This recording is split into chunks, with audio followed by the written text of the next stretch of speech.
Bem-vinda, bem-vindo ao BTC Journal, seu resumo de notícias de negócios comentadas e analisadas pela equipe da BTC. Meu nome é Gustavo Habib, sou instrutor de Soft Skills e Marketing pela BTC e no episódio de hoje tem um monte de notícia, pessoal. A gente vai falar sobre valuation dos Correios, Disney, LVMH e a briga com a Tiffany ainda. Falaremos sobre Arco Educação e também Duralex, dos pratos inquebráveis. Além disso, teremos The Honest Company, empresa da Jéssica Alba. Além disso, Loft e Santander com a Toro no mercado de investimentos. Também, agora mais sobre saúde e farmácia, falaremos de Raia Drogasil, Demil e também a Philips no setor de saúde. E para finalizar, a gente vai trazer aqui os investimentos na Vtex e também a Allbirds lá nos Estados Unidos. Bom, aqui para me acompanhar, né? Eu estava de férias na semana passada, então o pessoal aqui, meus colegas, cobriram excelentemente o BTC Journal, mas estou muito feliz de estar de volta. Estava feliz no meio do mato também, mas eu gosto muito de estar aqui com vocês, né? Aqui Mayara Rocon, instrutora de estratégia e marketing da BTC. Fala, Má, tudo bem? Oi, Habib. Oi, todo mundo aí. Um grande abraço. Vamos lá para as notícias. Pois é, bastante coisa hoje para acompanhar a gente também. Renato Aracaki, instrutor de finanças corporativas, valuation e estratégia. Fala, Renato. Fala, Mayara. Fala, Habib. Fala, pessoal, tudo bem? Gostaria de mandar aquele abraço para as turmas do GBP. Estamos evoluindo bastante aí nas aulas de finanças corporativas e valuation. Todo mundo já chegando nos finalmente ali com conhecimento bem apurado de valuation. Vamos pegar um bom exemplo aí, que vai ser a primeira notícia, né, de como que se faz valuation aí na parte dos Correios, né? Bom, pessoal, a gente está com algumas turmas para começar agora, então o nosso curso de modelagem, ele está para começar, Excel Plus Business Program. Entre no nosso site www.btcompany.com.br/EBP. As turmas do General Business Programs também estão com turmas abertas para primeiro semestre do ano que vem, inclusive até a turma de férias. Então, entre no nosso site, mesmo site, /GBP, e o GFP, General Finance Program, turmas do primeiro semestre do ano que vem, também com inscrições abertas, mesmo site, /GFP. A gente ainda está organizando ali o lançamento dos nossos cursos aí de final de ano. Vai ter coisa muito legal, pessoal. Principalmente, já vou dando até aquele teaser, né? A gente vai ter um curso de pricing até o final do ano, que a gente vai fazer, que vai ser bem interessante. E tem aquele curso avançado, que é o Strategy in Finance aí. Só que esperem ainda que a gente vai lançar esses cursos. E vamos para cima que tem bastante notícia.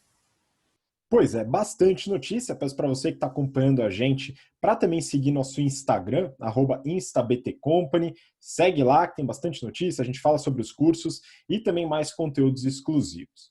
Bom, para começar, né, hoje tem bastante coisa, então vamos lá, né? A primeira notícia, a gente pegou aqui recentemente, peguei da Exame, e o título é Correios valem o mesmo que Mercado Livre, diz a Associação de Funcionários. Né? A gente vai comentar rapidamente sobre isso aqui, em relação a esse valuation. Né?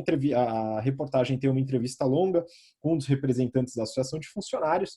Né? Vale a pena, é interessante entender a visão dos funcionários em relação aos Correios. A gente não vai falar aqui sobre o aspecto das privatizações, que está bastante em alta, mas tem um aspecto interessante nessa notícia, que é justamente essa expectativa de valuation, onde na notícia, né, a pessoa fala que o valuation, o valor de mercado dos Correios, é de 60 bilhões de dólares. Né, e ao perguntado sobre a motivação, é porque vale o mesmo que o Mercado Livre. Renato, queria saber o que você achou aí desse modelo, né, dessa técnica de valuation usada aí que foi mostrada nessa reportagem.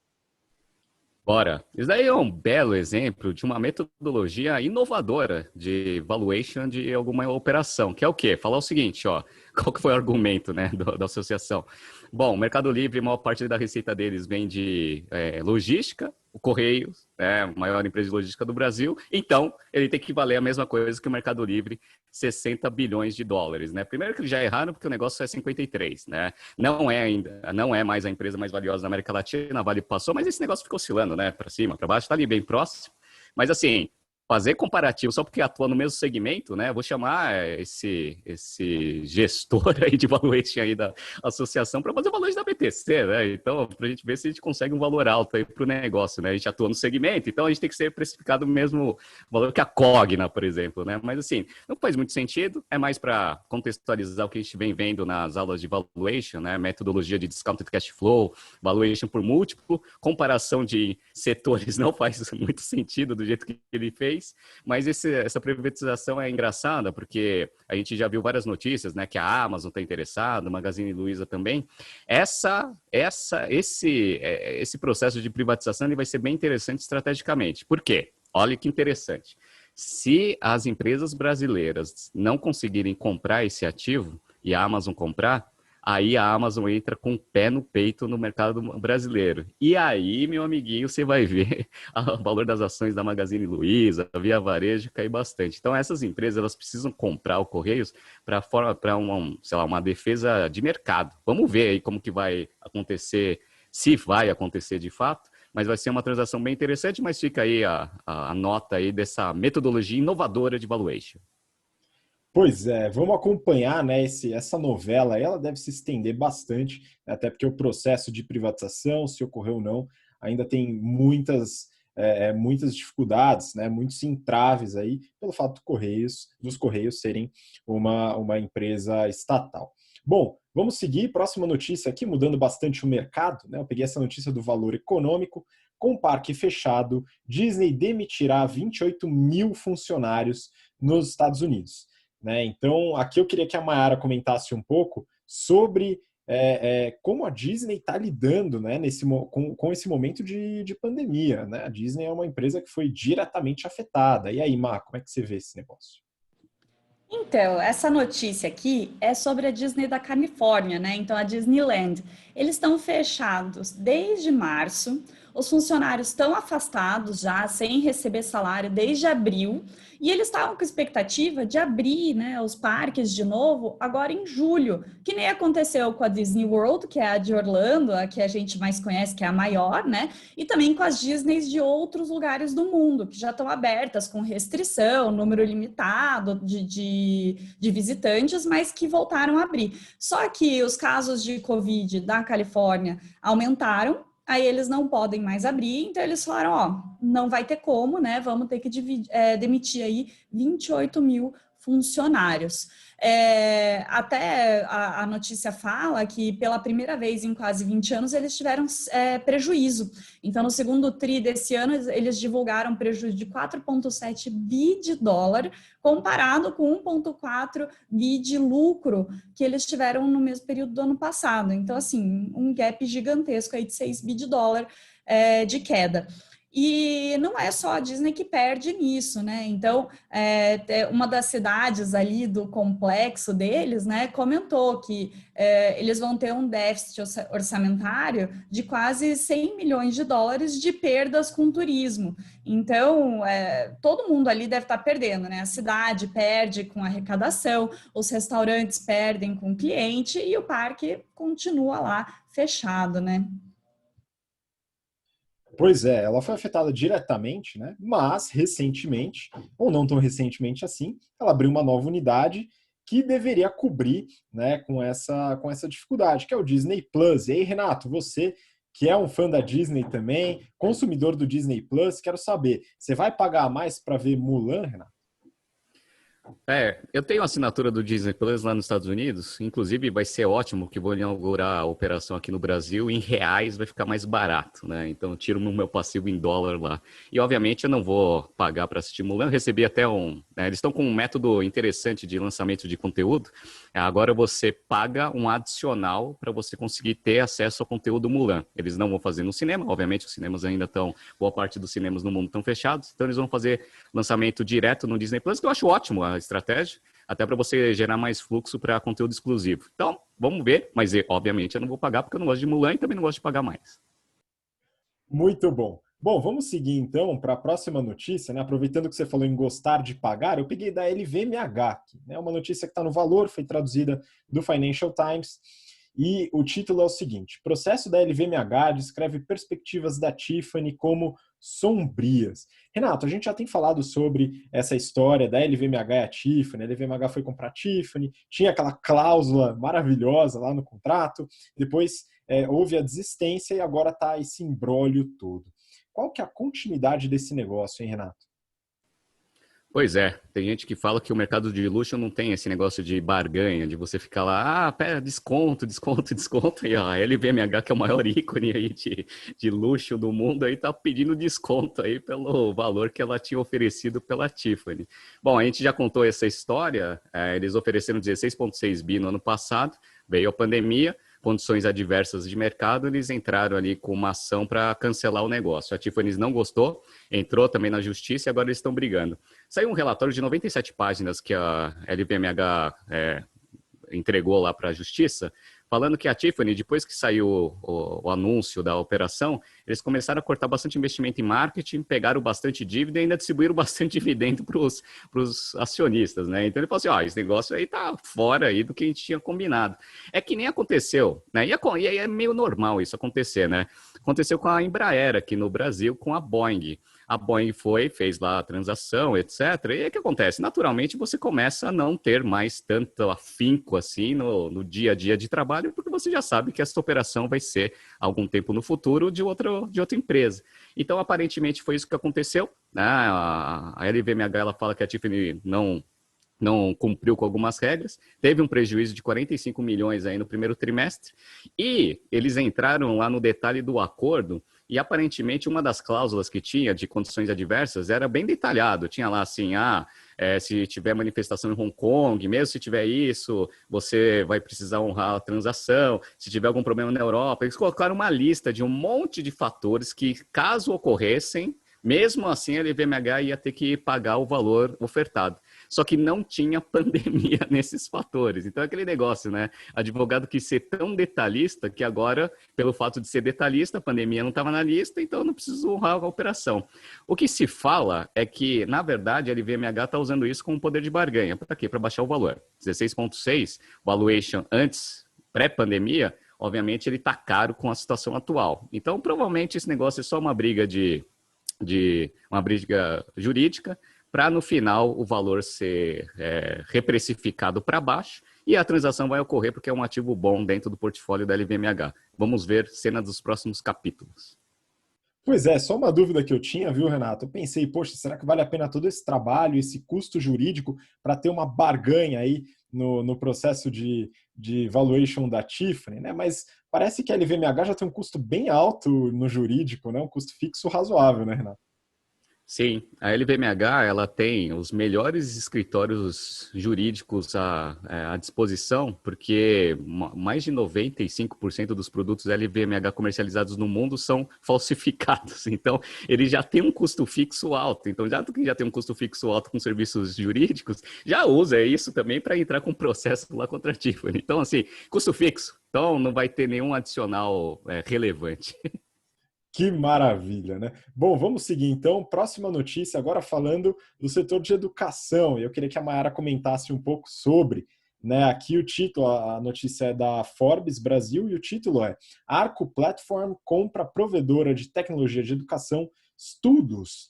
A gente já falou bastante da Arco aqui, né? Já avaliamos os resultados, né? Então, para você que está ouvindo agora, chegou de paraquedas aqui, ou no BTCcast, ou no YouTube, dá uma olhada no histórico. No YouTube é mais fácil de encontrar, tá? Dá uma olhada lá. A gente já falou sobre a Arco, os resultados, a estrutura, a tecnologia, mas agora ela fez essa nova aquisição. Então, eu queria entender melhor o que é essa Estudos aí que ela comprou, o que faz, se é interessante ou não. Ajuda a gente.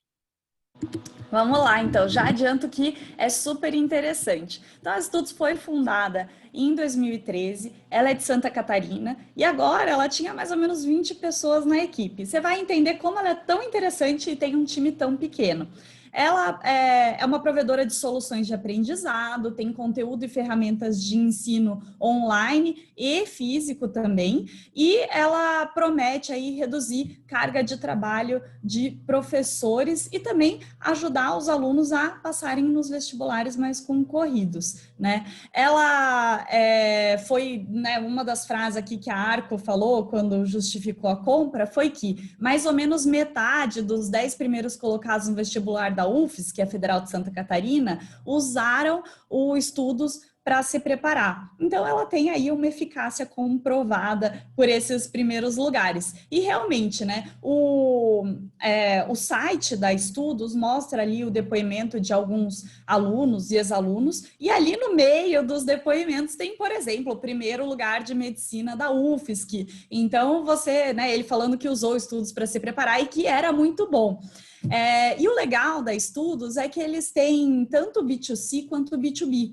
Então, tem a parte B2B, que vende para a escola, que é o que a Arco faz, mas tem um B2C muito legal, que você vende essa ferramenta para os alunos que estão se preparando para o vestibular, e aí você consegue não só passar questões de vestibular para eles, mostrando, essa aqui você errou, é por isso que você errou, e aí ele consegue te ajudar a corrigir o erro, mas ele também consegue fazer algumas coisas diferentes. Então, não é só um livrão com um monte de questões. Ele vai personalizando o seu estudo e as questões que vão aparecendo para você, baseado em duas coisas. Uma, o objetivo que você quer, então, que curso, que vestibular, a dificuldade, a concorrência do curso que você quer, e também conforme você vai evoluindo. Então, se você quer um vestibular muito difícil, ele vai te dar questões ali mais difíceis e vai te forçar a evoluir mais. E também, se você está acertando as questões, ele não te obriga a passar por toda aquela sessão obrigatória de questões. Ele já vai te dando questões mais difíceis, que é meio estilo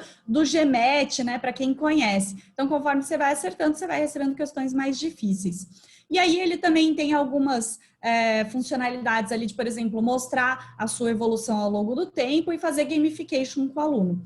Aí na parte de B2B, que é para escolas, ele tem, né, ele vende simulados, ele vende também gamification para os alunos da escola, ele vende também um tracking de performance de como os alunos estão evoluindo, né? Então você consegue complementar o ensino da escola com os estudos. Então não é exatamente aquele sistema de ensino que normalmente a Arco tem ou que ela comprou da Positivo. É um pouco diferente, mas muito interessante. E aí, né, voltando aqui um pouquinho para a Arco, eles têm crescido bastante, tanto com aquisições como essa, mas também de forma orgânica. Eles têm um sistema de criar mini startups dentro da empresa, né? Então eles criam esses novos negócios dentro da própria Arco e óbvio que os negócios deles também estão crescendo, né? Então a Arco está aí crescendo em todos os sentidos. E essa aquisição para eles também é muito positiva, porque eles conseguem ganhar a escala dos alunos e escolas existentes, eles ganham também mais uma marca para o portfólio, acabam ganhando presença local, porque apesar dos estudos atender o Brasil todo, ele é mais concentrado ali em Santa Catarina, né? E a Arco também consegue aprender com esses modelos diferentes que a Estudos tem e poder incorporar muita coisa, né, na escala que ela já tem hoje. Pois é, muito interessante esse movimento de tecnologia na educação básica, né, dado que a gestão vai continuar descentralizada, necessária em todas as cidades do país, mas a tecnologia pode trazer a parte de ensino, didática, para dentro das escolas mais distantes. É esse ponto que a Arco acaba fortalecendo, como a gente falou no outro episódio, né? Começou lá no Ceará, foi expandindo e tal, e agora, né, com a Estudos, fortalece ainda mais na parte de ensino médio, né? Isso é muito interessante. Muito bom que você trouxe mais uma aquisição bacana aí que a Arco realiza, né? E tem crescido bastante nesse mercado de fato promissor. Bom, vamos seguir, né? Um outro comentário, né, importante, né? A Estudos, né, muito do valor dela também veio através das indicações, né? Então, para você que é do GBP e tal, quiser indicar o curso para seus amigos, suas amigas, colegas, tal, ajuda aí, quem sabe, ajuda o Renato a comprar o Mulan que eu sei que ele quer, né? Ele diz aqui que não quer, mas você pode ajudar ele, viu? Então, bom, vamos continuar para a próxima notícia, né? Aqui mudando também um pouco o mercado, eu peguei da Exame. O título é Duralex, conhecida por seus pratos inquebráveis, pede recuperação judicial. E aqui eu quero os comentários do Renato. Renato, é o seguinte, a empresa quebra, mas os pratos não quebram. Vamos entender um pouco mais o que aconteceu. Legal. Bom, isso daí foi o trocadilho ali, por isso que virou notícia, mas eu peguei um pouco da história da Duralex. Duralex ela foi fundada em 1945 pela Saint-Gobain. E aí, qual que é o grande diferencial aí das louças, né, da parte de vidro aí da Duralex? Parece que o método produtivo do vidro temperado faz com que ele fique, né, praticamente inquebrável. E aí isso daí foi uma vantagem competitiva por muitos anos do negócio. Só que o que acontece? Esse mercado ele foi atingido aí por louças orientais, chinesas, com custo extremamente baixo. Então, por mais que essa feature do produto de ser inquebrável é uma coisa de fato que é um diferencial, não tem tanto valor assim para o cliente se o custo de aquisição de um negócio que quebra, mas que você consiga repor pelo mesmo nível de quebra que pode durar um prato, por exemplo, da Duralex, for muito mais baixo, né? Então, esse setor ele foi muito atingido por esse segmento, né, das louças chinesas, e aí o resultado dessa unidade de negócio veio caindo consistentemente. A Saint-Gobain, ela se desfez dessa operação em 1997, vendeu isso para um grupo italiano, e esse grupo italiano também não conseguiu fazer a empresa deslanchar, né, e gerar novos produtos para competir nesse mercado das louças chinesas. E aí ele foi vendido para os atuais controladores, que a princípio estavam conseguindo melhorar os resultados do negócio. É uma empresa de capital fechado, então a gente não tem os financials corretos, mas assim, eles reduziram lá de 1.000 funcionários para 248, né, e estavam conseguindo operar. E aí, a princípio, a virada de jogo do negócio seria um alto forno novo ali, que ia revolucionar o método produtivo, ia deixar ele cada vez mais eficiente e mais barato. Aí eles inauguraram esse alto forno em 2018, 2019, e parece que tecnicamente o negócio está dando problema. E aí, obviamente, dando problema, você não consegue produzir, o negócio, né, foi para o buraco. Outra coisa que contribuiu, eles falam que 80% da produção deles é exportação, e por causa do coronavírus, esse negócio está indo para o espaço. Então, eles pediram proteção lá contra os credores para ver se eles conseguem se reorganizar. É uma empresa que, quando a gente analisa estrategicamente, a gente viu que ela estava muito mal posicionada, mas vai colocar a culpa no Covid aí por causa do seu insucesso no curto prazo. Pois é, aqui a gente fala bastante, né, Renato, da estratégia de produto, né, e desenvolvimento de produto, e esse é um aspecto muito importante dentro da estratégia de marketing das empresas, né, e aqui para acompanhar essa notícia da Duralex, né, que você comentou bastante sobre essa parte de produto, novo forno, tal, essas coisas, eu trouxe uma notícia da Neofeed, né, que muda bastante a empresa, mas eu acho que a Mayara vai conseguir comentar um pouco dessa questão da estratégia de produto também aqui. O título é The Honest Company, que deu o Oscar, entre aspas, do empreendedorismo a Jéssica Alba, está à venda. Então, a gente, nunca comentou sobre essa empresa aqui, acho que vale a pena colocar um pouco o que ela faz, essa criação, né? Então, a Jéssica Alba como a fundadora aí desse negócio, agora não está mais lá, né? Só por cima, trabalhando com marketing, mas vamos entender melhor o que aconteceu com essa empresa, por que ela está à venda. Vamos lá. Vamos lá, então a Honest Company, talvez ela tenha ficado famosa porque foi fundada pela Jéssica Alba ou porque ela oferecia produtos honestos, né? Mas bem, ela tem esses dois reminders aí que vem na cabeça de todo mundo, né? E o que ela julgava produtos honestos? Seriam produtos que evitam alguns ingredientes que não seriam seguros, né? Que não trazem risco, privilegiar os ingredientes não trazem risco à nossa saúde. Ela foi fundada lá em 2011, ela já levantou mais de 500 milhões de dólares em 7 rodadas de investimento e ela fez aí uma montanha-russa. Então, vou começar contando a subida da montanha-russa e quando ela chegou no topo, lá em 2015. Então, em 2015, ela estava super top, quase fez a IPO. A performance dela em 2015 fez com que a Jéssica Alba fosse capa da Forbes publicar em 2016, mas referente a 2015, porque a Jéssica Alba estava ali com um patrimônio de mais ou menos 340 milhões de dólares, sendo que a Honest Company foi avaliada em 1,7 bi de dólar. E essa edição da Forbes era de mulheres self-made, então mulheres que fizeram a própria fortuna, né? Não tinham as herdeiras. E aí acabou que a Jéssica Alba foi a primeira, né? A mulher mais rica ali dos Estados Unidos, considerando as mulheres self-made e muito por conta da Honest Company, né? E aí em 2016 veio a queda da montanha-russa. O que aconteceu? O Wall Street Journal fez 2 testes de laboratório em laboratórios diferentes e eles acusaram a presença de lauril sulfato de sódio, que é um produto que estava lá na lista como os evitados pela empresa, no sabão em pó deles. E aí, não só estava na lista dos evitados, como na embalagem do sabão em pó estava escrito que ele não tinha esse produto, né? E aí a empresa acabou caindo muito de avaliação de mercado, né? Alguns compradores suspenderam as compras deles, acabaram estagnando nas operações que eles tinham. E eles até tentaram fazer um lado próprio, falaram que isso não tinha nada a ver, o laboratório deles falou que não tinha esse componente, mas, né, perdeu muito valor. E agora, como é que foi essa subidinha aqui de novo da montanha-russa? Eles, então, fizeram a contratação do ex-CEO da Clorox, fizeram uma reestruturação. A Jéssica Alba saiu dessa parte administrativa e ficou só como garota propaganda mesmo.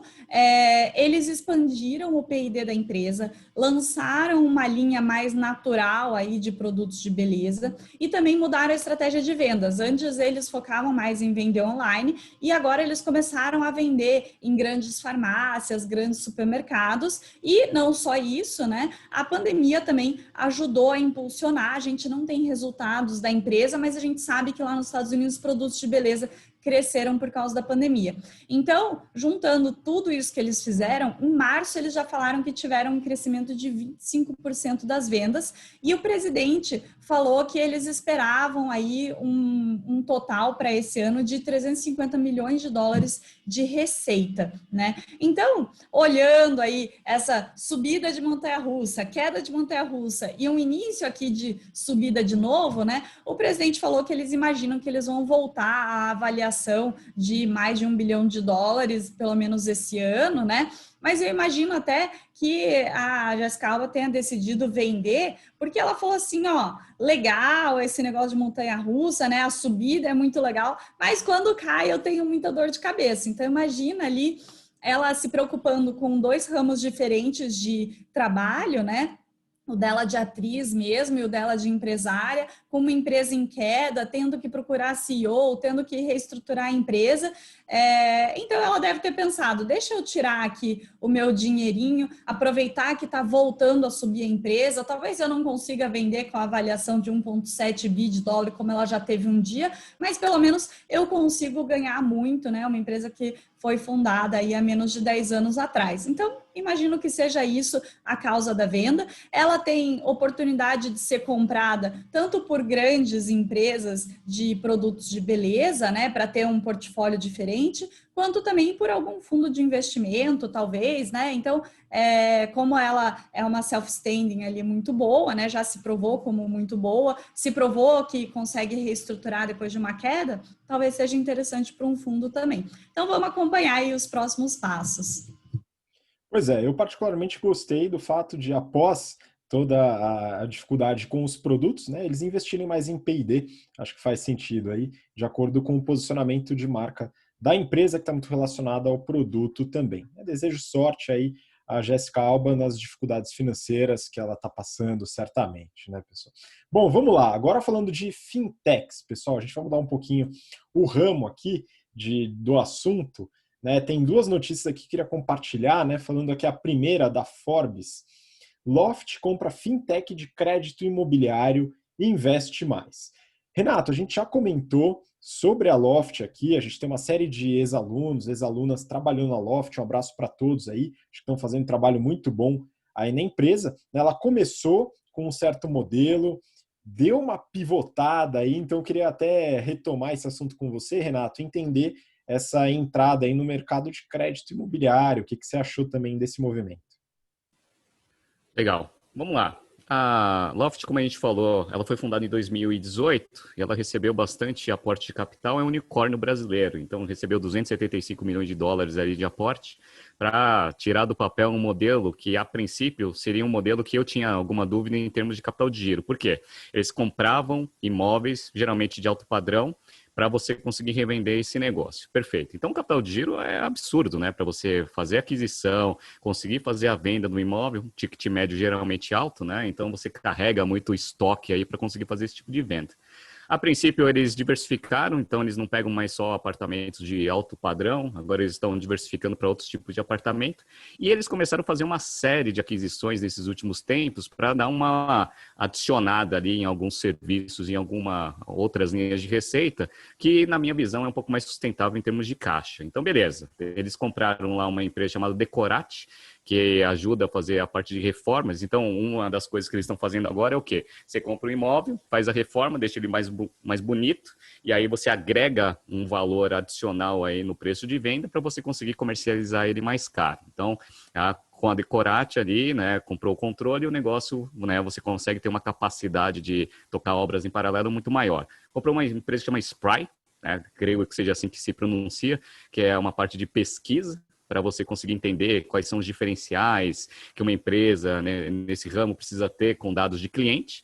E compraram o hotel, que é basicamente um Airbnb menor aqui no Brasil, para você também entrar nessa parte de aluguel de espaços, né, de curta temporada, né, ou diárias, etc., até para você conseguir ter também a vantagem competitiva de dados, né? Então você tem lá todos os dados da pesquisa, você tem as transações aí por um Airbnb brasileiro, para você conseguir ver quais são os locais que tem mais demanda, até para você conseguir calibrar melhor os apartamentos que você vai comprar. E recentemente, que é o caso da notícia, eles compraram a Invest Mais, que é a parte de crédito. Ele é um correspondente financeiro, basicamente para você conseguir agregar serviço na hora da venda. Então, você vende o apartamento e já dá a linha de crédito para você viabilizar, primeiro, a transação, segundo, para você ganhar com juros aí dentro dessa transação. São tickets médios altos, né, apartamentos, então essa parte aí de crédito, ele sempre é uma necessidade aí, né, dos compradores. Então, eu achei um movimento interessante. Atualmente, eles estão com esse modelo aí com várias frentes de receita. Vamos ver aí, depois de tanta aquisição, como que vai ser aquela parte de integração de todas essas verticais dentro de uma estratégia coesa, para ver se esse negócio cresce a ritmos que o pessoal justifique nesse valuation de $1 bilhão, né? Só para vocês terem uma ideia de comparação.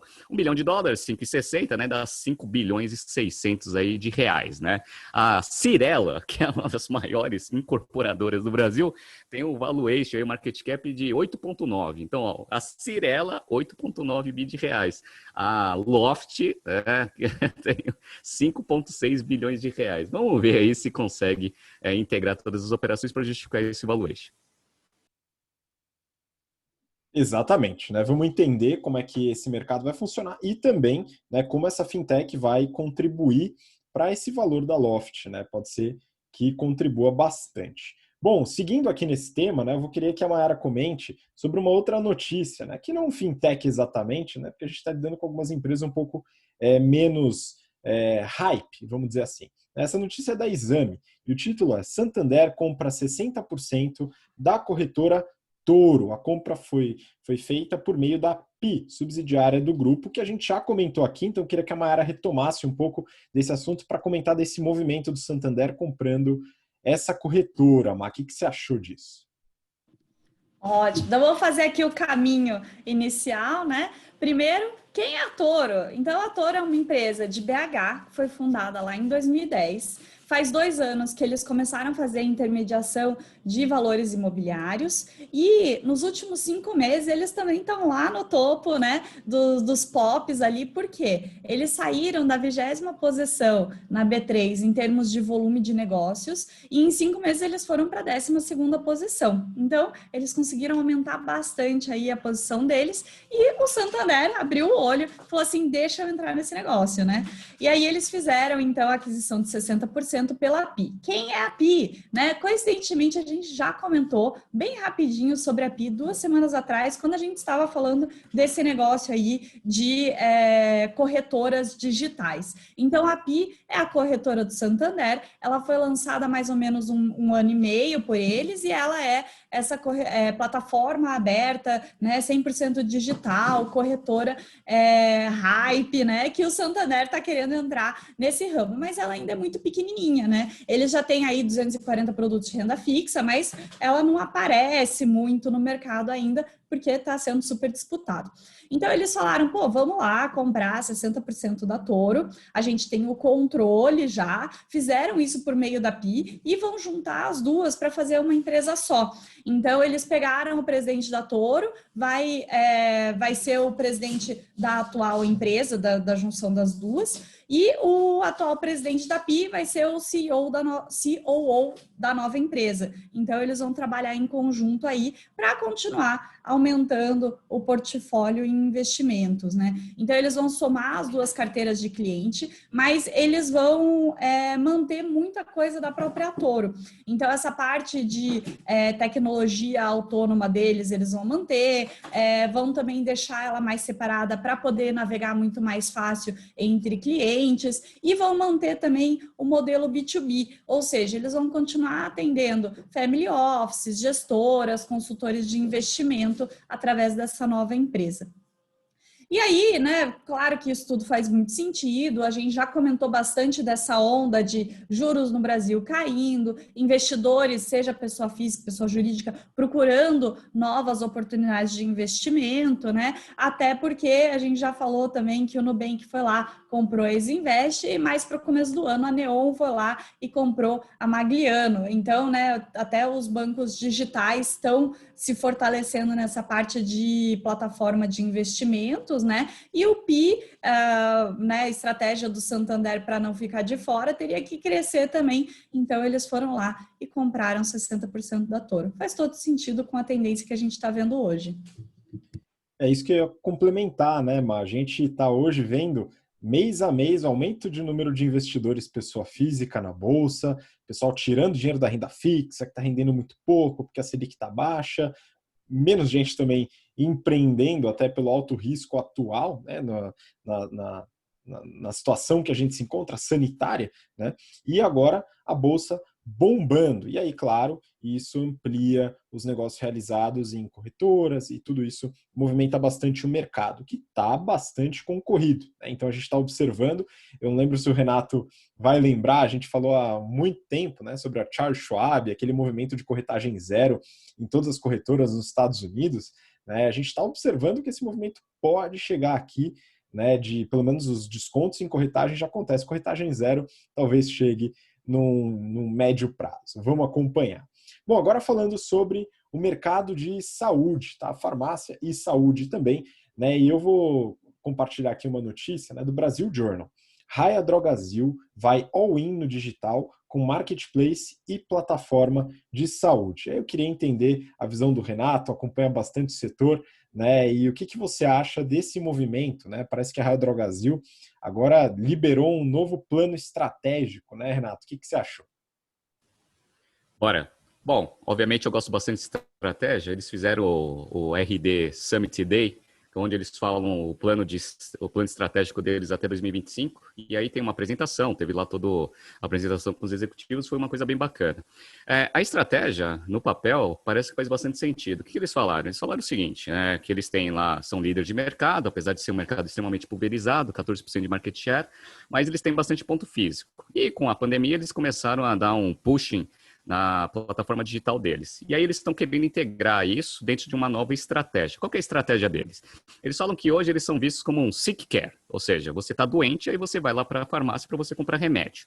E aí eles estão querendo virar uma empresa de healthcare. Então, basicamente, como existe um fluxo muito grande de clientes dentro dos seus pontos físicos, eles vão querer aproveitar esse fluxo de cliente para você conseguir oferecer bastante produto e serviço, né, relacionado a healthcare, porque ele fala que o custo de aquisição dele é baixo, porque ele já tem um cliente, e para outros serviços, né, e outras verticais que existem no mercado de saúde, esse CAC é muito alto. Então, para eles, faz muito sentido eles começarem a integrar esse tipo de coisa. Quais são as 3 verticais que eles vão trabalhar? Primeiro, trabalhar as farmácias como se fosse um hub omnichannel. Primeira coisa. Vão integrar um marketplace de produtos para aumentar o portfólio dentro das linhas que eles veem ali que eles podem contribuir, e um marketplace de serviços também. E aí, dentro desses 3 pilares, eles vão criar aí a estratégia de expansão do negócio fazendo inaugurações de novas lojas com né, já pensando nessa nova estratégia, 240 lojas aí para os próximos anos, né? Cada ano ele vai abrir, pelo menos nos próximos 2 anos, 240 lojas, que é bastante coisa. Mas já pensando em entrega via loja, a parte de serviços, etc., o layout muda. Aí, quais são as linhas de produto que eles vão focar? Beleza, que já tem, toda a parte de higiene, beleza, fragrâncias, etc. A parte de visão, de lentes, né, para eles começarem a também vender esse tipo de produto. Nutrição, e aí já entra nessa parte de healthcare, então funcional, vitaminas, dietéticos, etc. Bem-estar e terapias naturais, que é aquele negócio de sono, meditação, que também ajuda aí os clientes a manter a boa saúde. Exercícios e monitoramento, então eles falaram até que vão começar a ver equipamentos para fazer exercício em casa, suplementos alimentares para exercício, etc. E toda a parte de saúde personalizada, que é a parte de testes, que eles já começaram fortemente até por causa do Covid, manipulação, que é a parte de produtos de manipulação, e o monitoramento de saúde, onde eles vão tentar trazer ali toda a parte de serviços dentro da plataforma.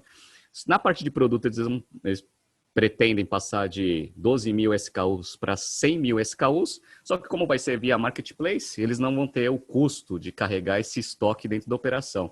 Lá nas aulas de estratégia a gente comenta bastante sobre as vantagens aí de você carregar um estoque só que via Marketplace. Então eles vão fazer isso no primeiro momento e vão tentar agregar na plataforma de serviços também coisas relacionadas a esse novo portfólio. Então é interessante, é a líder de mercado, é a única que consegue fazer um negócio tão integrado assim, até por ter mais escala e por ter mais dinheiro também, né? Porque é a queridinha do mercado farmacêutico aí, né? Da parte de drogarias. Então a estratégia foi muito bem desenhada. Qual que é a dúvida? A dúvida é, o PowerPoint está bonito pra caramba, né? Agora vai precisar executar esse negócio. Vamos ver como que vai ser esse plano de execução nos próximos trimestres da companhia. Pois é, o plano de execução é sempre mais complicado, né? E uma coisa que pode vir à cabeça, eventualmente, né, nesse planejamento estratégico que eu achei interessante, né, é que, poxa, focando na prevenção, você pode vender menos remédio, né? Mas tem a contrapartida dos serviços e produtos de prevenção, como você comentou, aí diversos serviços e produtos, né? A gente viu, né, fazendo um paralelo aqui com uma empresa que a gente falou um tempo atrás, a Prevent Senior, né, que a gente comentou aqui. Então, se você não viu, volta lá, né, Prevent Senior com os hospitais e planos de saúde, fazendo foco na prevenção também, que pode parecer num primeiro momento contraintuitivo, mas tem uma série de oportunidades nesse mercado também que é ainda pouco explorado. E para continuar, pode falar aí, Renato. Não, tudo bem. Era só para adicionar que uma das coisas que eles salientaram bastante é essa oportunidade, dado que eles têm bastante dados de cliente, vão começar a virar um hub ali de serviços também, de ter informação super valiosa dentro do hábito de consumo dos clientes para planos de saúde, por exemplo, para os hospitais, etc., que são dados que eles eventualmente podem utilizar para, né, integrar uma rede de parceiros ou, eventualmente, novos produtos e serviços. Então, assim, também não me espantaria lá num futuro, não muito longe, se tudo der certo, Raia Drogasil começar a fazer plano de saúde, etc., né? Trabalhar numa operação bem verticalizada. Interessante isso. Com certeza, não, é interessante mesmo. Vamos ver, é o que você falou, o desafio da execução do planejamento estratégico, né? O planejamento está interessante, vamos ver a execução. E aí, para seguir nesse mercado, né, eu peguei uma notícia da Exame aqui com o seguinte título: após a IPO por fim a alavancagem, CEO da Demil não quer saber de dívidas, né? Então aqui a gente está falando de outra empresa do setor de farma, trabalha bastante no varejo também. E aqui, Renato, acho que é um tema que tem bastante a ver com as aulas que você está ministrando de finanças corporativas, alavancagem, endividamento, valuation. Então vamos lá, o que está acontecendo com essa Demil? Será que ela fez o IPO no momento errado? Estava muito alavancada? Como é que está esse negócio? Legal. Bom, a gente está bem nessas aulas de finanças corporativas e valuation quando eu discuto bastante dívida com os nossos alunos. Eu falo assim, dívida, se bem trabalhado, é um grande impulsionador do crescimento de uma companhia. Mas assim, tem duas coisas que você precisa analisar. Primeiro é a quantidade de dívida que você tem, né, dentro da sua companhia, sua estrutura de capital. E o segundo é o custo dessa dívida, né? Então, se o custo for baixo, né, com um nível razoável, aí você agrega bastante valor, a companhia cresce. Parece que não foi o caso aí da Demil. A Demil, ela é um braço de farmácias de um grupo chamado Profarma, que é um dos maiores distribuidores de remédio do Brasil. Perfeito. Aí o que eles fizeram? Começaram a comprar várias redes pequenas de de farmácias, criaram a Demil e aí foram para a abertura de capital. Nessa reportagem, o CEO ele fala que não era o momento correto, deveria melhorar um pouco dos financials do negócio para conseguir um valuation um pouco maior, mas ele decidiu fazer isso porque ele viu que abriu uma janela aí de IPOs, que já se fechou, aliás, né, porque o mercado está passando por bastante dificuldade, conseguiu captar dinheiro lá em agosto e ele captou 400 milhões aí na abertura de capital. Beleza. E aí ele falou que ele usou esse dinheiro para saldar as dívidas porque ele não quer mais ter dívida para frente. Aí eu falo, bom, se ele não tá com tanto trauma da dívida, de duas uma, ou ele está com muita dívida, né? Ou essa dívida é muito cara ou uma composição dos dois. Então aí a gente foi dar uma olhada. Eu dei uma olhada nos financials que eles divulgaram resultados até o segundo trimestre. No segundo trimestre, o nível de endividamento da empresa estava ali em 2,7, 2,8, né? Dívida líquida sobre EBITDA. Então assim, estava alto, mas ainda estava num patamar ali minimamente controlado. Ele estava lá com um ciclo de conversão de caixa bacana, ali em torno de 37 dias. Então assim, é uma empresa que operacionalmente estava a princípio indo bem. Só que, aí que eu fui ver, né? Fui ver o tamanho da dívida em termos absolutos, né? Então, assim, dívida bruta dele, 342 milhões de reais, com uma dívida líquida agora, né? Só que era pré-IPO, de 263 milhões, que é aí que dava a dívida líquida sobre EBITDA ali de 2,7, 2,8. Perfeito. Aí eu dei uma olhada na composição da dívida. E aí, não me espantou ver que mais da metade desse valor está em moeda estrangeira. Ele tem dívida até em euro, para você ter uma ideia. Tem dívida em euro, dívida em dólar, e tem umas dívidas em dólar caro pra caceta. Então, ó, eu peguei aqui uma dívida que ele tem aqui com Itaú. Itaú, hein? Então, ele tem aqui, sei lá, 16 milhões aqui de dívida em dólar, aqui, que é 5,26% em dólar, pré-fixado. Meu, tem uns créditos agora que o pessoal está fazendo aqui no Brasil, né? Aquele crédito imobiliário lá, lastreado em poupança, que dá 5,9 em reais, né? Então, assim, você vê como esse negócio está caro. Tem uma Consafra aqui que é 4,5 também em dólar, mas é 85 milhões de reais aqui convertido. Ou seja, ele estava com uma composição, uma qualidade de dívida muito ruim. E aí, como estava boa parte dessa dívida lastreada em moeda estrangeira, acho que ele ficou com medo, né, com a oscilação aí do câmbio, a desvalorização aí da nossa moeda, e resolveu fazer a abertura de capital para saldar essa desgraça dessas dívidas em moeda estrangeira. Então é aquele negócio, né? Acho que todo BTC Journal fala sobre isso, né? Mais um caso aí de ficar pegando dívida em moeda estrangeira, aumentando o risco operacional para colocar o câmbio agora como um dos fatores decisivos aí para a tomada de decisão. Enfim, tá? A gente falou de uma empresa que estava pensando no futuro, estratégia, etc., de crescimento. Agora a gente vê uma outra aí que usou estratégia de sobrevivência para conseguir melhorar a sua estrutura de capital. Dívida não é ruim, desde que ela tenha aqueles dois componentes bem feitos, o tamanho da dívida e o custo dela. No caso aqui, tanto o tamanho quanto o custo estavam muito alto. Pois é, Renato, justamente, né, nas aulas de valuation, de finanças corporativas, você fala bastante sobre isso, né, o como trabalhar bem a dívida pode aumentar o valor da empresa, né, então não necessariamente não ter dívidas, não é isso? É exatamente isso. Tem gente que fala assim, a dívida é uma coisa ruim. É uma coisa ruim se você não souber trabalhar. Eu até recomendo que se uma empresa, por exemplo, a gente já fez bastante consultoria, etc., e ainda faz. Se a empresa ela não tem expertise, não tem um CFO bom, que consiga trabalhar bem o fluxo de caixa para você conseguir pagar o custo da dívida e eventualmente ir amortizando esse negócio no longo prazo com o fluxo de caixa gerado do negócio, de fato, o melhor é não trabalhar com dívida. Não trabalha com dívida porque senão você vai se embananar. Mas trabalhar com dívida barata, cara, é um dos maiores impulsionadores aí de crescimento de várias empresas que a gente conhece no mercado. Então, assim, tudo bem, veio a pandemia, etc., que deu um baque aí, né, em todos os fluxos de caixa de todas as empresas. Mas, assim, em condições normais, se você trabalhar bem a dívida e ela for barata, cara, você viabiliza muita coisa. Então, assim, eu não falo no curso, assim, eu falo que existem fatores importantes que precisam ser analisados no momento de contrair uma dívida, que são fatores técnicos e até operacionais. Mas, assim, dívida de uma forma geral não é ruim. Então, a notícia ela fala assim, estou traumatizado com dívida. Está traumatizado com dívida porque ela está alta e está cara, né? Então, é esse que é o problema. O problema não é a dívida. O problema é que você não conseguiu trabalhar com ela. Esse que é o ponto. Exatamente, né? E quando a gente fala que dá para trabalhar com dívida, não é para você pegar o seu cheque especial ou rotativo do cartão de crédito e mandar bala, né? Então toma cuidado com isso. E na empresa é um pouco diferente também da pessoa física. É importante fazer essa diferença, um princípio contábil legal que a gente também trabalha no GBP. Bom, vamos seguir aqui para a última notícia desse setor aqui, falando de saúde. Eu peguei essa notícia da Neofeed. Como pivotar uma empresa centenária? Na Philips, com um CEO louco, entre aspas, e visionário. Então aqui a gente fala de uma empresa de fato centenária, né? A Mayara conhece a Philips bastante, gostou do movimento dela recente de estratégia de produto, mano? Então, não tão recente, mas eu gosto de falar nas aulas de missão que a gente comenta, os alunos sempre perguntam, mas você está falando aí missão que é um negócio eterno, né? Você prega na parede e o negócio cria pó, não pode nunca mudar de missão? E pode, né? E a Philips é um dos que eu cito como exemplo, né? Tem a Nokia, tem a BIC, mas tem várias empresas assim, que a gente conhece muito próximas que mudaram de missão e mudaram muito bem. E a Philips é uma delas, né? Quando eles falaram, poxa, o que a gente tem conhecimento suficiente para fazer de diferente, né? Quem vai ser a Philips daqui 10 anos? E é por isso que a gente faz planejamento estratégico de longo prazo, né? Não só como vai ser ano que vem. E aí eles entraram nesse ramo de equipamentos hospitalares, né? E eles estão super consolidados. Então eu achei esse movimento deles muito legal. Tiveram uma estratégia muito boa e conseguiram operacionalizar, né? Que implementar a estratégia é um desafio maior do que fazer uma estratégia bonita.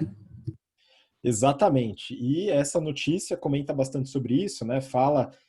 Faz uma entrevista com o CEO da América Latina, né, em relação a esse movimento, mas o movimento é global, né? Então, contando um pouquinho aqui, né, a Philips ela foi fundada em 1891, faz muito tempo, e começou fabricando lâmpada, né? Foi fundada na Holanda, começou fabricando lâmpada e, como curiosidade, em 39 criaram o primeiro barbeador elétrico, né? Então, lá na véspera, ali, começo da Segunda Guerra Mundial.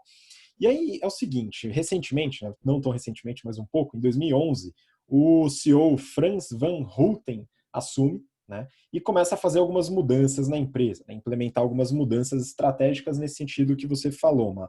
Então, em 2012, vendeu a unidade de TVs da Philips, que é o conhecido, né, pelo público geral. Vendeu em 2013 unidades de áudio e vídeo, 2016 a unidade de iluminação. Né? Então, tudo aquilo pelo qual a Philips é conhecida pelo grande público já não é mais Philips. Né? E em janeiro começou o processo de venda da unidade que eles chamam de Domestic Appliances, né, que inclui Valita, né, a Philips Valita, ferro de passar, aspirador, Air Fryer, você que tem Air Fryer, aí Valita também não é mais Philips. Então, agora o foco é 100% área de saúde. Né? E isso tem a ver com um tema de estratégia, né? A gente fala de core business, fala de competências das empresas e também mercado consolidado. Como você falou, a Philips hoje ela é líder mundial ou regional em praticamente todos os produtos que ela atua hoje. Né? Ela tem 3 unidades de negócio. Uma que eles chamam de Diagnosis and Treatment, que são equipamentos de ressonância magnética, raio-x, mamógrafos, enfim, são equipamentos mais voltados para hospitais mesmo.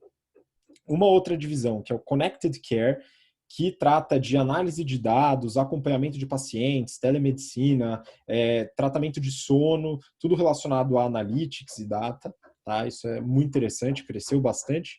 E a unidade de Personal Health, que é tratamento bucal, barbeadores, enfim, toda a parte também voltada para o público geral, voltado à saúde pessoal. E aí, falando dos financials, né, é interessante comentar como a empresa está estruturada nas suas unidades de negócio. Então, eles divulgaram, o último resultado aqui foi do segundo TRI de 2020, né, o resultado está em euros, e eles tiveram aí de vendas quase 4,4 bi de euros, né, no segundo trimestre. E aí, se a gente quebrar isso por unidade de negócio, a maior é de Diagnosis and Treatment, que tem 43,7% dessas vendas.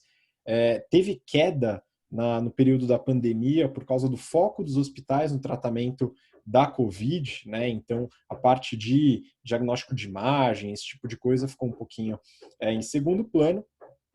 Connected Care, 30% da receita, teve um grande aumento nesse momento por causa da telemedicina, do monitoramento de pacientes e também da parte de cuidados com sono. Então, a ansiedade aumentou bastante aí nesse período de pandemia e essa unidade acabou se beneficiando disso de alguma forma. Tá? Ela sempre foi a menor representativa em receita e agora passou a unidade, por exemplo, de Personal Health, que agora tem 24% da receita e caiu também nesse período, segundo o relatório, devido à pandemia. Né? E aqui eles fazem também essa quebra no EBITDA, né? O EBITDA deles foi de 418 milhões de euros, dá uma margem EBITDA de 9,5%. Eu queria esclarecer com o Renato, né, EBITDA, né? A gente fala do EBITDA, EBITDA, enfim. O que é o EBITDA e por que a Philips, por exemplo, colocou isso no resultado, hein, Renato? Vamos lá, principalmente para uma empresa industrial, a depreciação, que contabilmente já é considerada uma despesa operacional, ela precisa ser considerada no nível de rentabilidade do negócio. Então, o EBITDA, que é o que o pessoal gosta de ver no mercado, ele é antes de depreciação. Então, para a Philips, é bom você colocar o EBITDA, que é depois de depreciação, para você ver o lucro operacional a princípio, né? Já considerando essa despesa com a depreciação dos seus ativos permanentes, que são as fábricas, etc. e tal. E a gente vê em valuation, que a gente está vendo agora também, que um dos múltiplos mais utilizados com menos necessidade de ajustes é o Enterprise Value EV sobre EBITDA. Então, esse EBITDA, quem faz o GBP entende que ele é extremamente importante para você conseguir fazer valuation por múltiplo e tem essa consideração em termos operacionais. E é por isso que a Philips ela divulga o famoso EBITDA. Muito bom, bem esclarecido, né? E aqui fazendo a quebra do EBITDA por unidade de negócio, né? Eles têm aí a parte de Connected Care com a maior representatividade no EBITDA, 56%. Né? E é o foco do crescimento na empresa no novo planejamento estratégico também. A parte de diagnóstico e tratamento tem 40%, quase 40%, e Personal Health é a que está menorzinha aí na representatividade pelo quanto foi afetada na pandemia, 14,4%. Lucro líquido positivo, né, foi de 210 milhões, uma margem líquida de 4,8%. Indústria, desenvolvimento de tecnologia, né, alto CAPEX, alta depreciação, está bem sólida. Né? Eles têm uma dívida líquida de 5 bi, né, está com uma alavancagem bem controlada, né, uma empresa que trabalha bem as suas dívidas também. E aí, só para finalizar, Renato, acho que vale a pena comentar rapidinho aí do que essa estratégia de core business, né, de redução de linhas de produto tem a ver no aspecto financeiro, né? Tem algum ponto aí que vale a pena comentar? Legal. A gente fala um pouco sobre simplificação de portfólio nas nossas aulas de estratégia, mas a gente começa a comentar isso também nas aulas de finanças corporativas e valuation. Por quê? Uma dos índices que a gente mensura para ver a agregação de valor econômico na companhia é o Economic Value Added, né? Que é o ROIC maior do que o WACC, basicamente. Então, o que as empresas, quando vão para a simplificação de portfólio, elas fazem? Elas vendem unidades de negócio que têm rentabilidade intermediária ou baixa para conseguir levantar o dinheiro, para conseguir alocar no seu produto ou na sua linha de receita que tenha mais rentabilidade e mais expertise operacional. Então, é aquele negócio que o pessoal fala, né? Como que uma empresa que perde produtos, né? Ou seja, fica menor em termos de portfólio, ela tem o seu valor aumentado. Porque aí todo o capital ele está investido em coisas com alta rentabilidade, consequentemente você agrega muito mais valor econômico do que você agregava antes com um portfólio mais extenso. Então a gente conta vários casos da Procter & Gamble, que passou por esse processo de simplificação, a Apple, que é o caso mais clássico que fez isso. Aqui no Brasil tinha a famosa Hipermarcas, que também vendeu tudo e ficou lá com a parte de farmácia. A Philips está fazendo o mesmo movimento. Inclusive, a GE, lá nos Estados Unidos, ela também começou a dar alguns passos para começar a simplificar o seu portfólio. Vendeu toda a parte de lâmpada, né, deles também, que o Thomas Edison que fundou esse negócio, venderam a GE Capital, que é a parte dos serviços financeiros, e eventualmente vão começar a vender algumas unidades para focar em algumas linhas mais promissoras. Então, você diminui o tamanho do portfólio, aumenta o valor da companhia. Olha que interessante.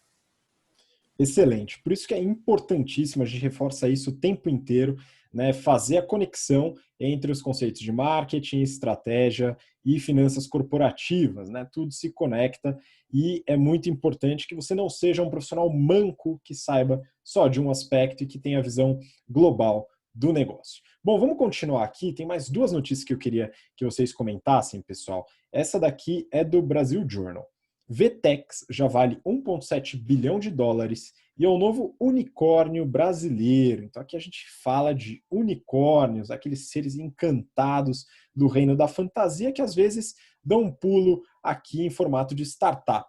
Então a VTEX aí com esse novo investimento, queria que a Mayara comentasse um pouco sobre a atuação da VTEX, o que ela faz. Comenta um pouquinho sobre essa empresa, Má. Exato, então a VTEX é outra que está aí pop, né? Ela é a atual maior plataforma de e-commerce estilo Software as a Service da América Latina.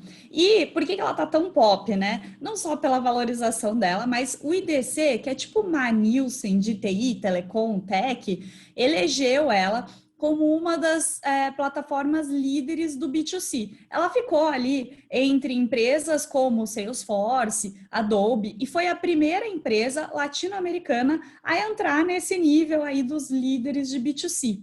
E ela ficou, por exemplo, na frente de SAP, de Oracle, então ela está toda poderosa ali, né? O que ela fez para ter sido não só eleita uma das líderes, mas também ter sido classificada como a mais visionária em estratégia? Ela facilita a entrada de empresas no e-commerce de um jeito né, simples e de baixo custo. Ela criou ali um ecossistema de agências de marketing digital que utilizam o código dela.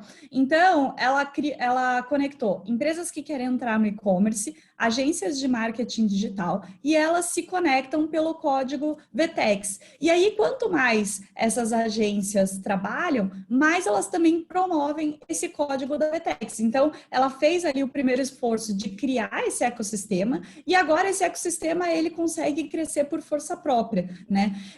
Eles estão estimando aí, na verdade, o mercado estima, porque eles não divulgam os dados, né? Uma receita mais ou menos de 100 milhões de dólares para esse ano, que quase toda ela é receita recorrente, né? Porque as empresas continuam usando o código deles. Então, é uma receita super saudável, que é o brilho ali no olho do mercado. E nos últimos 6 anos, eles cresceram 46% ao ano, né? E eles estão, então, com esse crescimento né, sustentável, e agora na pandemia eles devem dobrar esse crescimento, porque a pandemia está forçando a gente a ser cada vez mais digital, né? Um ano antes, né, um ano atrás mais ou menos, eles tiveram uma rodada de investimento da série C, e eles tiveram a avaliação de mais ou menos 2 bi de reais, quando eles tiveram um aporte de 140 milhões de dólares. Agora, um ano depois, eles terminaram uma rodada de aporte de 225 milhões de dólares e foram avaliados, portanto, em 1,7 bi de dólar. Então, como você falou, viraram um unicórnio, né? Mais um unicórnio brasileiro. E eles né, já subiram aí 5 vezes a avaliação da última rodada. E seguem aí entre as más línguas de que essa vai ser a última rodada de investimento deles, porque talvez no ano que vem, no segundo semestre, eles estão querendo fazer a IPO, mas tudo rumores aí, né? Então, super legal. Eles, né, uma empresa brasileira crescendo pra caramba, o Brasil se destacando fora do agronegócio, que óbvio é um setor muito legal, mas não dá para a gente depender só dele, né? Então a gente se destacando aí em serviço, em tecnologia. E a VTEX carregando essa bandeira. Eles falaram que com esse recurso eles querem contratar mais 160 desenvolvedores, aumentar as funcionalidade deles de omnichannel, de marketplace e também investir em atendimento, porque como eles estão expandindo geograficamente, eles têm que também expandir o atendimento nessa proporção. Talvez uma empresa comparável aí com eles seja a Shopify, né? Então, a Shopify também é um sistema bem fácil de você implementar o seu e-commerce, cobra também uma mensalidade bem pequena, que é muito mais barato do que você recorrer 100% a uma agência, né? Você consegue pedir ajuda de uma agência para fazer algumas coisas, mas algumas coisas você também consegue fazer, então acaba ficando muito mais econômico para as empresas que querem entrar em e-commerce. A Shopify, por coincidência, não é americana também, é canadense, né? E ela está sendo tradeada a um múltiplo de 40 vezes a receita projetada para 2021. Ela está valendo 116 bilhões de dólares na Bolsa de Nova York, né? E é engraçado aqui, né? Porque você fala assim, poxa, a VTEX está valendo pra caramba, né? 17 vezes receita, mas a Shopify tem 40 vezes receita. Será que isso não é muito, né? Mas bem, a Shopify aí, ela começou com clientes bem menorzinhos que a VTEX e foi subindo para clientes médios, né? A VTEX, ela fez um caminho um pouco diferente, ela foi primeiro para clientes médios e agora agora está tentando subir para clientes grandes. Mas vamos ver aí, então, como que isso se desdobra, se eles, né, continuam crescendo, mantém esse valor de mercado e se realmente vem um IPO para o ano que vem. Talvez eles consigam um múltiplo maior, mas 17 vezes receita já está muito bom, né? Eu acho que está muito bom mesmo, né? Inclusive, vamos ver, o céu é o limite para os múltiplos de receita das startups, aparentemente, né? Mas agora a gente trata aqui da última notícia, né? Que talvez não tenha um múltiplo tão esticado, mas vamos entender um pouco melhor o que acontece. Aqui é do Neofeed, no Vale do Silício, a Allbirds tem os investidores aos seus pés e já vale, coincidentemente, né? 1,7 bilhão de dólares. Renato, que é essa Allbirds? A gente não falou dessa empresa aqui ainda também, né? E o que está acontecendo aí nesse valor da empresa e na operação? Vamos lá. Legal, vamos lá. Eu gosto dessa empresa, eu conheci recentemente, até fazendo um processo de advisory para uma empresa de calçados femininos. Então, eu fui dar uma olhada um pouco nessa história, e a história é bem interessante. É uma empresa que vende sapatos sustentáveis, né, usa matéria-prima sustentável, etc. Começou 100% e-commerce, começou a fazer a diversificação de canais indo para lojas físicas, e agora recebeu no Series E mais um aporte aí de 100 milhões de dólares, chegando nesse valuation que você falou. Beleza. Bom, uma das coisas que aconteceu para ele precisar desse aporte dessa rodada de investimento agora no curto prazo é que eles foram para uma estratégia mais para a loja física, já tinham 21 pontos, e com a pandemia, lockdown, essas lojas elas foram fechadas. Então, provavelmente o fluxo de caixa deve ter dado uma bela de uma piorada aí nesses últimos tempos. Precisou um pouco de dinheiro ali para conseguir sobreviver nesse meio tempo. Mas enfim, vamos lá. A história que é interessante dessa Allbirds. Então, você entra lá no site, você vê que no começo, né, eu peguei lá bem um pouco do começo do negócio, ele tinha um portfólio bem simplificado. Tinha lá uns 4, 5 modelos, com a matéria-prima fazendo algumas variantes de cores, que eu acho ótimo você trabalhar com pouco produto para você conseguir dar foco e não ter menos problemas ali de gestão de estoque, capital de giro, etc. E aí o negócio foi crescendo, foi recebendo bastante aporte, e eles foram diversificando tanto a parte de produto quanto a parte de canais de venda. Só que ele foi fundado por um ex-jogador de futebol da Nova Zelândia. Então ele se aposentou, fez lá a MBA, e aí ele viu que, né, existia uma oportunidade de fazer um calçado extremamente confortável com uma matéria-prima sustentável. E aí ele fez o projeto, colocou lá no Kickstarter, né, que é um crowdfunding. Em 5 dias ele levantou 120 mil dólares e aí com esse dinheiro ele conseguiu fazer a Allbirds sair do papel em 2016. E aí desde então esse negócio vem crescendo dentro dessa estratégia aí de sustentabilidade. Eles trabalham de forma diferente do que as outras empresas de calçado trabalham. Eles são os direct to consumer, então eles já começaram vendendo direto para o consumidor final, sem precisar de intermediário. Então, geralmente, você cria lá a sua fábrica ali de sapatos, vende para algumas lojas de calçados, e aí elas que vendem para o consumidor final, eles foram direto a partir do e-commerce e tentaram fazer lojas físicas também, que deu certo a princípio dentro desse modelo de negócio. Então vai ser essa a estratégia dele de trabalhar verticalizado para frente. Então com esse último aporte de capital, eles vão tentar dar uma acelerada aí na abertura de lojas físicas. Eventualmente eles podem diversificar países, foi o que eles falaram, que existem bastante oportunidade para ir para outros países. E aqui no Brasil tem uma marca que é meio inspirada, né, vamos dizer assim, na Allbirds, que chama YuOL, né? YuOOL, caso vocês queiram dar uma checada, que trabalha mais ou menos com o mesmo conceito, né? Ele falou que foi inspirado, né? Inspirado, né? Aquele negócio, né? Que a gente já conhece, né? E aí é interessante isso. Como o negócio vem crescendo bastante, eles vêm fazendo bastante parceria com algumas grandes empresas, inclusive fizeram agora em maio com a Adidas, que aí, né, surgiu até algumas críticas, né? Porque a Adidas, assim como a Nike, tem aquela ressalva, né, de eles trabalharem com um custo muito baixo, não pagam salários adequados, etc. e tal. E aí falaram que vai um pouco contra a proposta de valor do negócio, mas a princípio falam de rumores de mercado que a Adidas está interessada em fazer essa aquisição. Vamos ver cena dos próximos capítulos, mas é interessante esse tipo de notícia de uma empresa que trabalha com um produto tradicional, mas que com a inovação de distribuição, indo na parte do e-commerce e fazendo uma estratégia omnichannel, ela tem um posicionamento diferente mesmo no mercado tradicional. Interessante para todo mundo que trabalha com calçados femininos, acho que é um case interessante para se acompanhar. Pois é, vamos acompanhar também. E essa foi a última notícia do BTC Journal de hoje. Então, eu queria agradecer a participação dos meus caríssimos colegas. Má, muito obrigado. Então, obrigada, Habib, obrigada, Renato, e um abraço aí especial para as turmas de sábado, que essa semana a gente volta para começar as aulas de estratégia. Valeu, gente, até semana que vem. Valeu, Má. Obrigado, Renato. Valeu também. Valeu, Mayara, valeu, Habib. Só para avisar vocês que hoje a CVC divulgou resultados, foi um prejuízo de mais de 1 bilhão aí no primeiro trimestre, mas a gente vai avaliar isso semana que vem. Esperem a edição da semana que vem. Um abraço. Muito obrigado, pessoal. Obrigado você que acompanhou a gente até agora, pelo interesse e pela paciência. E, obviamente, voltaremos na semana que vem com mais notícias e também as análises aqui do BTC Journal. Um grande abraço, até lá. Tchau, tchau.